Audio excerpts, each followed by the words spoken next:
What is going on, everybody? Welcome back to the channel. After Sound here, bringing you Splinterlands content every single day. We also stream right here in this channel every Tuesday, Thursday, and Sunday morning, so come by and say hello.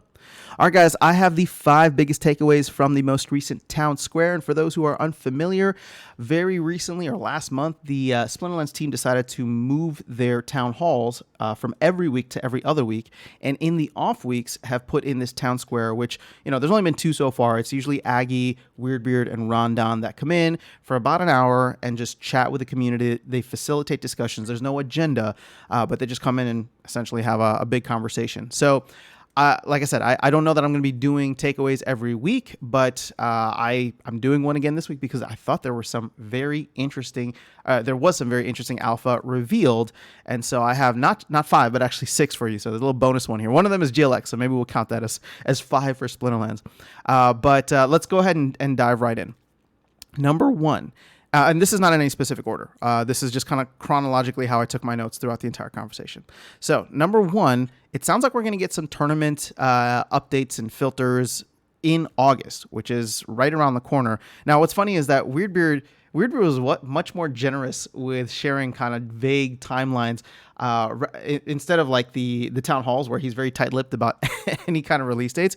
I found it interesting that not just this point, but the second point as well, he gave kind of vague timelines on when we can expect certain things. Now, I don't know what to expect in terms of the tournament updates. I know they want to do a larger tournament overhaul. I don't think that's what this is. I think we're going to get, somebody asked about like the filters, and I wonder if there's going to be like the CP requirement removal and maybe an update to the SPS staking amounts in tournaments. But if that does happen in August, again, keep in mind, we're already mid-July, so this is right around the corner. We're probably about a month, maybe, you know, at max a month and a half away from that, which is really exciting.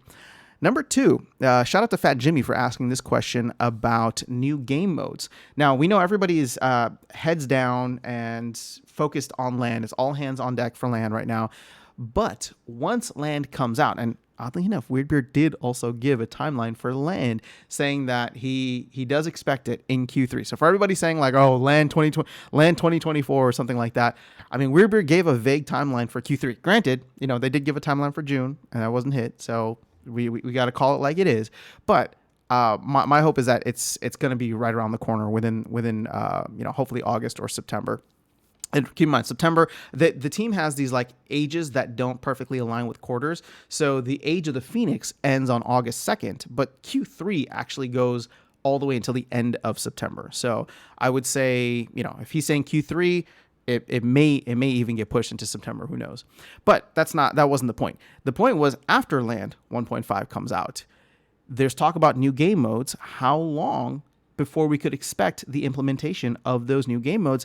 And Weirdbeard said under 3 months, which is kind of exciting when you think about the fact that Land could be done, or 1.5 could be done by the end of Q3. That means we would get new game modes some point this year.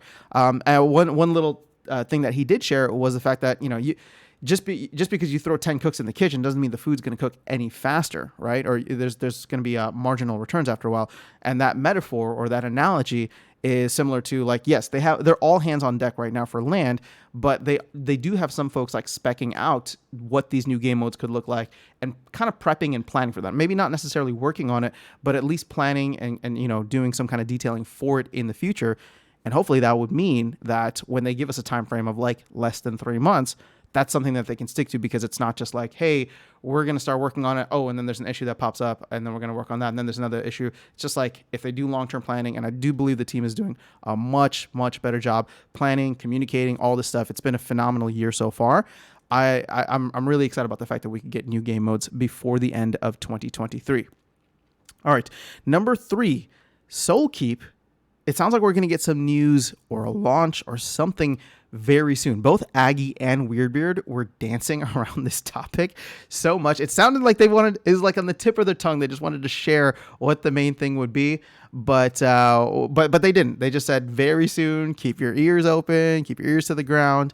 And it sounds like we're going to get, you know, some kind of information. I don't know if it's going to be the release, but keep in mind, and this is just me talking, right? This is just me talking, and I have no idea. If they are trying to do major releases every 2 weeks, last week they launched the SPS staking requirement. The next time that they'll have a major release would be July 18th. So I don't know if, all of this kind of teasing that they were doing means that we get it July 18th, which is just about a week away. Or it could just be that we get information about it very soon, right? I do think the launch is going to happen, but I also think that we may get information very soon, right? Because that's kind of where the question was. It wasn't like necessarily the launch, but like, when are we going to find out about, how many packs will you need or cards will you need? How will card leveling work? How will the levels work? How will the leagues and whatever, rising up the ranks and earnings work? So even if it's just getting information, I think that'll be awesome. We can sink our teeth into it, get super excited. We know that the team is doing internal testing. They did mention that a little while back. So it sounds like, and for those who missed it, Matt was on Splinterlands TV last night doing his giveaways of all of the great burning rewards that he got. And so he did mention that there's a lot of bugs that they're working through, right? This is what happens when, you're working with an external studio and, there's probably a lot of back and forth there. But either way, it sounds like we're going to get some tower defense stuff really soon. I know the wait has been long, but the teases are getting almost unbearable at this point, which means that we probably are going to get it right around the corner. And I don't think, Weirdbeard has been like super on point about like not giving out, not hyping up the community unnecessarily.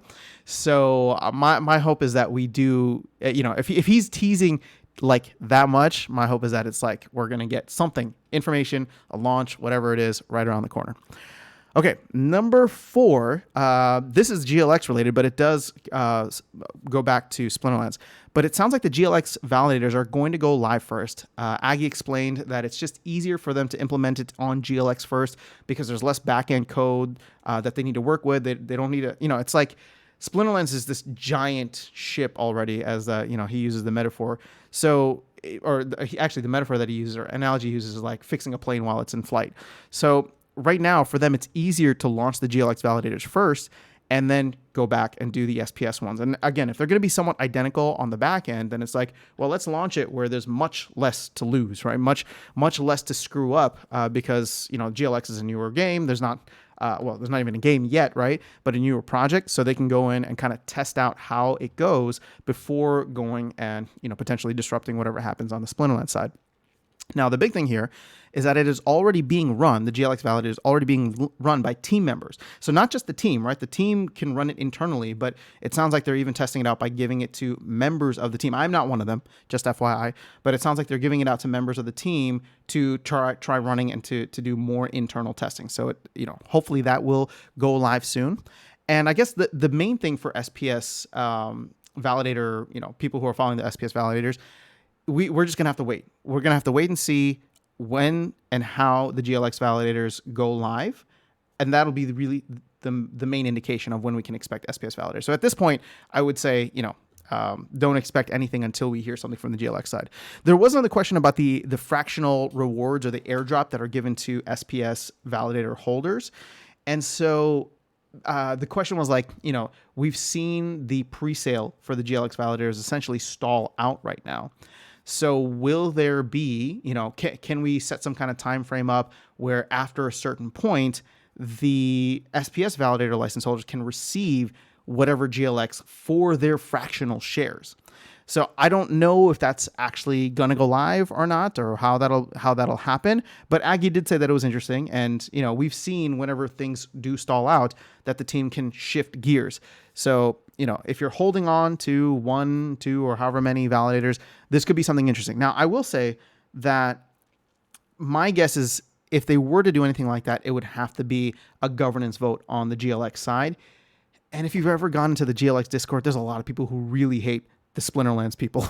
I don't know why, but they've been wanting to stop the SPS airdrop because they think that, all the SPS holders are just selling. And I'm sure a lot are, right? It's not necessarily helping the price of GLX. There's a lot of people who are getting GLX for free from SPS and probably selling it for more stuff within Splinterlands.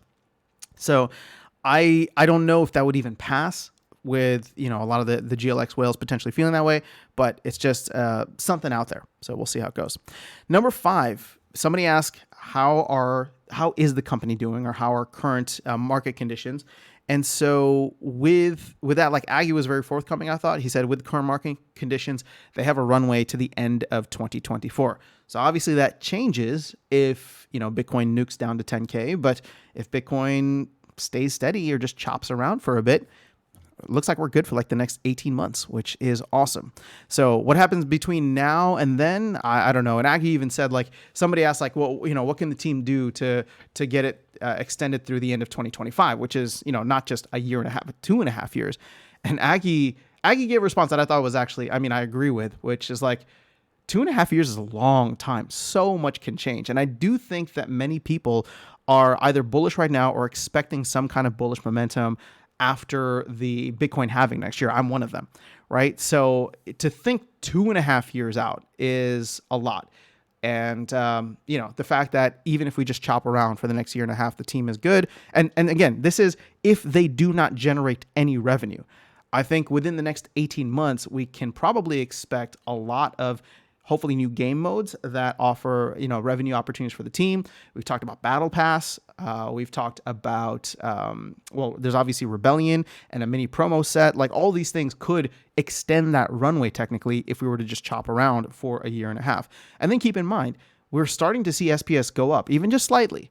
But the team has said, right, like SPS going up is one of the best things that can happen for the team. So we'll see how things go, but hopefully that should alleviate fears that the not the project, but the team behind the project is dying, right? So it seems like everything is actually moving quite well for them with all of the recent things and all the upcoming in the near future things that'll be launched. And then the last one was a question that I asked. So I was able to jump on and chat with them for a minute, but my thought behind this, or the reason behind my question, is because we've seen several different answers given by team members. So primarily Weirdbeard and Yabba Matt around, what to expect with the Pro Human League. I know I put Botban again, but the Pro Human League for Modern, I don't know when it launches. That wasn't my question. My question was, what are the expectations? Because I think people are starting to get unrealistic expectations, or at least that's my concern, that folks are thinking that this is going to save the game. And I may be one of them, right? I may have echoed that here at some point, where it's just like I think it could be huge, right? And so in order to temper expectations, I was trying to get a little bit more of a little bit more detail on what to expect, because for Weirdbeard, he's been saying they want to take a more thoughtful approach. They want to they want to really think through all the implications of what this will look like. And then, Matt was on the town hall last week and saying that, he doesn't want to put any extra resources into it. It's going to be like, they're going to flip this thing on, and that's going to be that. So I don't know. That's what I'm saying. Like, there's a spectrum of answers here.